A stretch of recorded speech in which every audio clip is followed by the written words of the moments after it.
Nizar is a former advisor to President Mahmoud Abbas. He now teaches international affairs at George Washington University.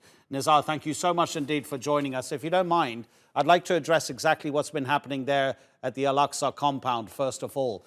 Do you think that if the Israeli forces have stormed that compound just a few hours after the truce was confirmed, Benjamin Netanyahu is trying to send the Palestinians a message? Because Hamas has said that the ceasefire includes an agreement that Israeli security forces will keep their hands off AlAqsa, and Israel has not confirmed that particular detail. I believe so, but in general, the whole war is a war of equilibrium. Both sides are trying to indicate to the other that they are willing to fight and they can injure the other quite substantially. And just so that we remember, all of this started precisely because Israeli policies, whether it was the evictions of Palestinian families from the Sheikh Jarrah neighborhood in East Jerusalem, or actually the audacity of going inside the Aqsa mosque, not only the plateau, was an aggression that was very provocative to Palestinians. So Palestinians needed to up the ante and make sure that the Israelis understand that that's not okay. And if they do that, they're gonna receive attacks as well. So it is an equilibrium. Yeah, I mean, you're mentioning some of the underlying reasons there for the 11 days of the exchange of fire. Let's come to that in a moment, but just address immediately, if you don't mind, what you think the most important political fallout here is after these 11 days. I think two main ones. The Israeli Prime Minister Bibi Netanyahu is in trouble. He has his brand has been that he is the one that protects Israel, and he's failed to do so.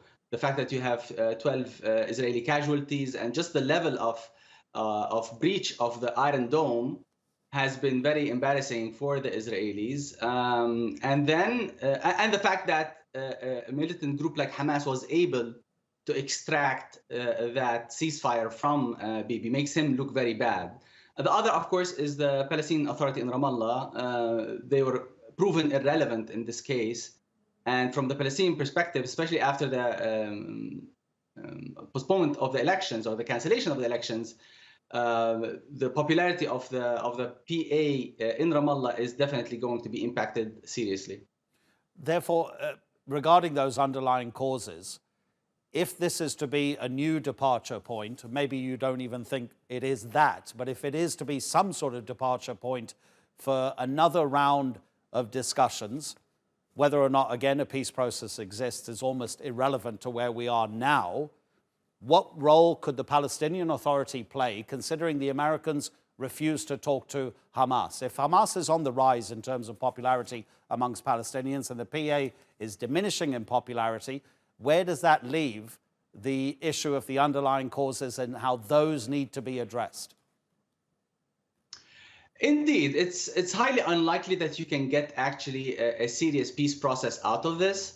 As you mentioned, the Americans are not engaging Hamas in negotiations, neither are the Israelis, so the talks would be with the PA, but the PA itself doesn't have too many cards it can play, and Hamas has shown that it is the more relevant player.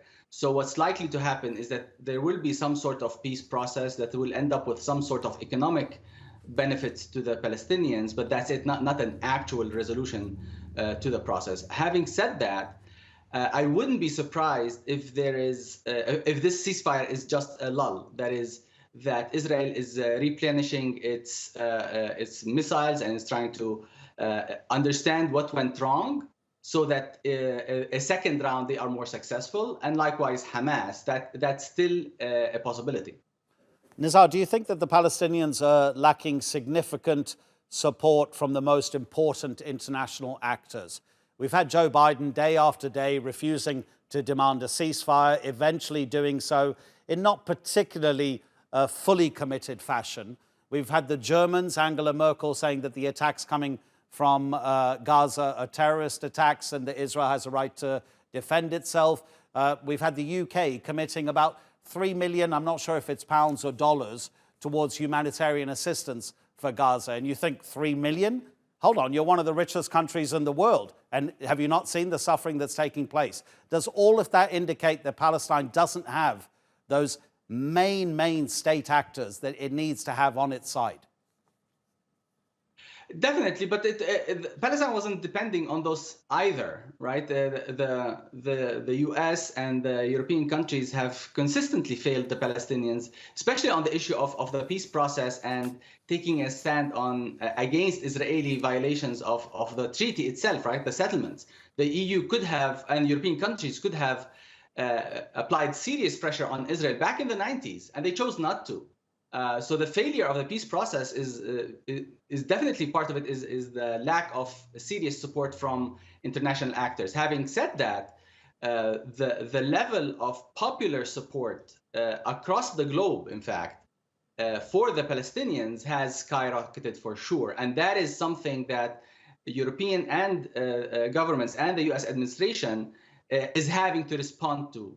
And part of why Biden had to make those calls every hour was precisely because there was pressure here in the US. You had thousands of people in Detroit marching for the Palestinian cause. So definitely on that score, there has been much more support for the Palestinian cause and much more criticism and audacity and courage in criticizing this Israeli government. And again, I want to differentiate between the Israeli government and the Israeli people, because this government, and specifically this prime minister, has shown to be extremely irresponsible and completely focused on his own political survival, because he's under the investigation. And this war and all of this escalation was his attempt at escaping from his going to jail. Nizar Farsakh, thank you so much indeed. Really interesting analysis. We appreciate your time.